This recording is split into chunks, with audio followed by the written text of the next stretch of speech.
warahmatullahi wabarakatuh. Apa kabar Anda semua? Kembali berjumpa dengan saya, Hersubun Arif. Partai Keadilan Sejahtera atau PKS sepakat dengan ajakan Ketua Umum Partai Demokrat Agus Harimurti Yudhoyono untuk segera membentuk sekretariat bersama dengan Partai Nasdem. Sekretariat bersama yang diberi nama Sekretariat Perubahan ini dimaksudkan untuk menunjukkan keseriusan mereka, sekaligus mematangkan langkah koalisi perubahan yang terdiri dari Nasdem, Demokrat, dan PKS untuk mengusung Anies Baswedan sebagai calon presiden pada pemilu 2024. Kami menyambut baik usulan Partai Demokrat terkait usulan pembentukan Sekretariat Perubahan sebagai bentuk persiapan menuju deklarasi bersama tiga partai. Kami berharap hal tersebut akan semakin memperkuat soliditas dan kebersamaan serta memperkuat komitmen kerjasama koalisi antara tiga partai. Itu kata juru bicara sekaligus anggota tim kecil dari PKS Muhammad Khalid. Ini saat dihubungi pada hari ini, hari Kamis tanggal 26 Januari. Saya kutip pernyataan ini dari kumparan.com. Khalid menambahkan, sebenarnya selama ini ketiga partai sudah membentuk tim kecil koalisi perubahan yang menggodok kesepakatan-kesepakatan penting dalam rencana koalisi. Selama ini sudah ada tim kecil yang merupakan perwakilan resmi PKS, Nasdem, dan Demokrat. Tim kecil tersebut sudah bekerja dengan sangat baik. Kami setuju jika tim kecil tersebut bisa ditransformasikan menjadi sekretariat perubahan, kata dia. Sebelumnya dalam keterangan tertulisnya, Ketua Umum Partai Demokrat Agus Harimurti Yudhoyono secara resmi mengumumkan dukungan partainya kepada mantan Gubernur DKI Jakarta Anies Baswedan untuk maju pada pemilihan presiden pada tahun 2024.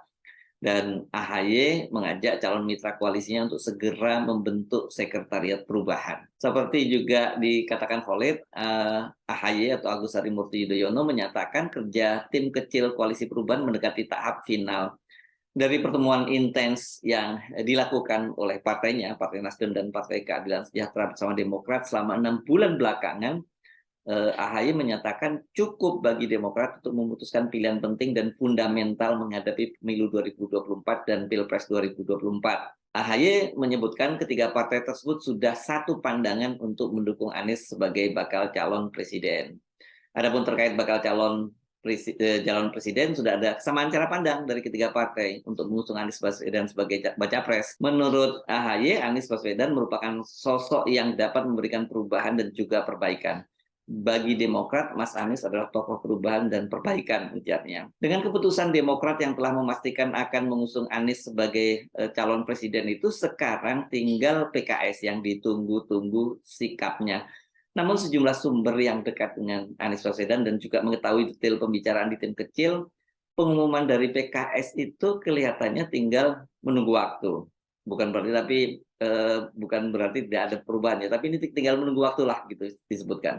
Seperti dikatakan oleh Khalid, di PKS bagaimana hasil musyawarah Majelis Syuro, keputusan pencapresan diserahkan sepenuhnya kepada Ketua Majelis Syuro Salim Segaf Al-Jufri. Salim Segaf pada tanggal 22 Desember lalu telah bertemu dengan Ketua Dewan Pembina Partai Demokrat SBY di Cikeas ya.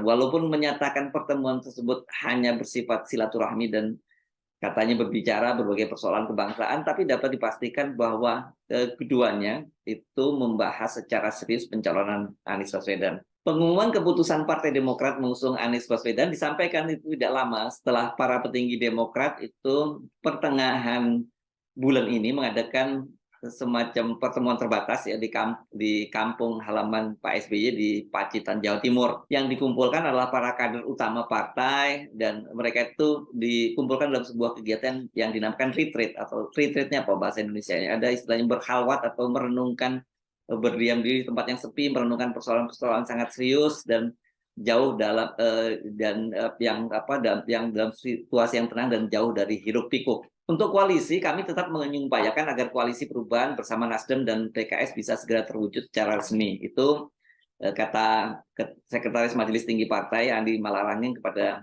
media pada hari Senin ya, tanggal 16 Januari ini. Sejauh ini ketiga partai sepakat untuk mengusung Anies, namun belum sampai pada kesepakatan siapa yang akan diusung sebagai calon wakil presidennya. Demokrat itu menginginkan AHY sebagai cawapres, sementara PKS menyodorkan nama Aher. Namun sikap PKS kelihatannya lebih lentur dibandingkan Demokrat. Soal siapa yang akan diusung sebagai cawapres? Pertimbangan PKS ini kelihatannya lebih pada soal logistik pemilu ya, yang sejauh ini tampaknya memang pembicaraan-pembicaranya belum juga sampai pada satu kesepakatan siapa yang harus menanggung logistik pemilu. Kita tahu untuk pemilu, apalagi pilpres ini kan dana yang dibutuhkan sangat besar. Jadi ya soal begini ini memang biasanya juga menjadi sangat pelik ya ketika terjadi perbincangan tentang koalisi ya. Ada partai-partai yang pokoknya dia yang penting dia dapat misalnya calonnya menjadi capres atau cawapres gitu. Ada juga partai-partai mempertimbangkan soal logistik untuk bagaimana memenangkan cawapres yang akan diusung ini. Kelihatannya PKS pada pertimbangan itu ya, pada pertimbangan logistik. Sebelumnya sejumlah kader Nasdem itu menunjukkan resistensi terhadap pencalonan AHY sebagai calon wakil presiden ya. Dan mereka sempat menyodorkan nama Gubernur Jawa Timur Khofifah Indar Parawansa sebagai cawapres, dan pilihan ini ketika muncul di media juga sempat ada di internal PKS juga menyatakan dukungannya. Pilihan terhadap Khofifah ini sebenarnya cukup masuk akal karena sejauh ini kan Anies dari sisi dukungan itu cukup lemah di kawasan Jawa Tengah dan Jawa Timur, khususnya kalau di kalangan di kalangan pemilih Nahdliyin atau NU. Khofifah ini sebagai mantan ketua Muslimat, saya tidak tahu masih jadi ketua atau tidak. Ini 3 periode soalnya Khofifah ini menjadi ketua Muslimat NU itu dianggap bisa menambal kekurangan Anies di sektor pemilih ini dibandingkan dengan AHY. Wakil Ketua Umum Nasdem, Partai Nasdem Ahmad Ali menyatakan koalisi itu bisa bubar jika Demokrat tetap memaksakan AHY. Nah, kembalinya dari perjalanan yang cukup lama ke Eropa, Ketua Umum Partai Nasdem, Surya Paloh, kemudian pada tanggal 6 Januari lalu mengumpulkan para petinggi Partai Nasdem. Dia mengingatkan bahwa soal siapa yang akan jadi cawapres itu harus dirembuk secara bersama, dan Surya juga mengingatkan bahwa sudah disepakati siapa yang akan menjadi cawapres Anies itu diserahkan sepenuhnya kepada Anies Baswedan. Setelah dinamika di tim kecil dan juga pembicaraan internal yang cukup intensif di masing-masing partai, akhirnya mereka kelihatannya, terutama PKS dan Demokrat, akhirnya saling sepakat. Yang paling penting itu adalah mereka mengumumkan dulu kesepakatan bersama untuk mendukung Anies Baswedan sebagai calon presiden. Sementara calon wakil presidennya bisa dirembuk kemudian. Ini seperti dikatakan tadi oleh AHY bahwa soal cawapres ini harus dibicarakan dalam posisi yang setara di antara mitra-mitra koalisi. Nah, sekarang dengan keputusan Demokrat mengumumkan dukungan kepada Anies, ini kapan PKS akan mengumumkan? Nah, ini yang menjadi pertanyaan. Secara kalkulasi politik bagi PKS, ya koalisi bersama Nasdem dan Demokrat ini untuk mengusung Anies adalah pilihan yang terbaik. Saya kira saya tidak bisa membayangkan PKS mau misalnya berkoalisi dengan PDIP, gitu, atau kembali mereka berkoalisi dengan Prabowo dan Gerindra gitu setelah 2 kali dalam Pilpres kalah. Itu pasti juga jadi pertimbangan, apalagi kemudian berkoalisi dengan KIB yang bersama Golkar, PAN dan P3 mengusung Ganjar Pranowo. Kelihatannya nggak mungkin banget. Jadi mau tidak mau bagi PKS pilihannya memang harus mengusung Anies Baswedan.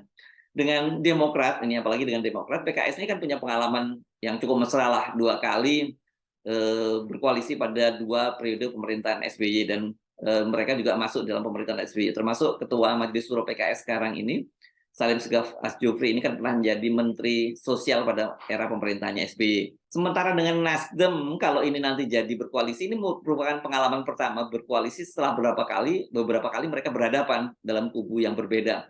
Ini kalau kita lihat ini mulai dari Pilpres 2014 ya, saat itu Nasdem itu mengusung Jokowi dengan JK, pasangan JK, sementara PKS itu mendukung pasangan Prabowo dengan Hatta. Pada Pilkada DKI 2017, Nasdem itu ini lebih telak lagi, dia mengusung Ahok ya. Sementara PKS ini mengusung Anies Sandi ya. Dan kemudian pada Pilpres 2019 PKS mendukung Prabowo Sandi, dan Nasdem tetap menjadi pendukung setia dari Jokowi yang kali ini berpasangan dengan Kiai Ma'ruf Amin. Nah, kalau mereka sekarang ini jadi berkoalisi, ini mereka itu disatukan oleh Anies Baswedan. Jika nanti PKS sudah menyatakan dukungannya kepada Anies, maka penantian panjang Anies untuk mendapatkan tiket capres ini akan berakhir. Dalam beberapa bulan terakhir ini, para pendukung Anies ini menanti dengan berdebar-debar dan penuh tanda tanya, apakah Anies ini akhirnya bisa mendapat tiket dan bisa berlaga pada Pilpres 2024. Sejauh ini kan Anies itu dibayang-bayangi persoalan tiket ya, dan juga yang nggak kalah seriusnya adalah proses hukum. karena pimpinan KPK di bawah Firly Bahuri itu sampai sekarang terus berusaha menjadikan Anies sebagai tersangka dalam gelaran ajang balap mobil listrik Formula E. Walaupun para penyidik di KPK menyatakan bahwa tidak cukup alat bukti untuk menjadikan Anies sebagai tersangka. Tapi ya kelihatannya Firly ini udah kejar setoran. Nah, jadi dia tetap memaksakan untuk agar dijadikan tersangka, dan sampai 8 kali ini sudah gelar perkaranya, dan dia terus melakukan lobby-lobby terhadap BPK agar memberikan opini bahwa memang terjadi semacam pelanggaran atau tindak pidana korupsi dalam gelaran ajang Formula E ini. Dengan cara begitu, maka Firly dan kawan-kawan bisa melangkah lebih jauh dengan menetapkan Anies sebagai tersangka. Bila PKS dan kemudian dia secara resmi bergabung dalam koalisi perubahan dan kemudian mereka mengumumkan pencapresan Anies, setidaknya KPK Firly Bahuri itu, ketua KPK Firly Bahuri itu akan berpikir ulang untuk tetap bersikeras menjadikan Anies sebagai tersangka. Karena kan sampai kalau Pak Firly misalnya tetap memaksakan menjadikan Anies sebagai tersangka, apalagi kemudian publik mengetahui tanpa disertai alat bukti yang cukup kuat dan memaksakan menjadi tersangka, ini kan bisa menimbulkan gejolak politik secara nasional. Apalagi saat ini koalisi partai pendukung Pak Jokowi itu tidak solid-solid amat ya. Ini pasca penolakan Ketua Umum PDIP Megawati terhadap penundaan pemilu dan juga memperpanjang masa jabatan Pak Jokowi sampai 3 periode. Kontestasi politik nasional ini sangat menarik ya. Setelah ini Anies nantinya dipastikan mendapat tiket pencapresan dari koalisi Nasdem, Demokrat, dan PKS. Tapi ini ya, pada saat bersamaan pada hari ini ketika rame-ramenya media memberitakan keputusan Demokrat untuk mendukung Anies Baswedan sebagai pencapresan, tiba-tiba saja sejumlah politisi Nasdem dipimpin oleh Ahmad Ali, Ketua Umum Ahmad Ali ini melakukan kunjungan ke sekretariat bersama Gerindra dan PKB. Ini langkah kuda apalagi nih.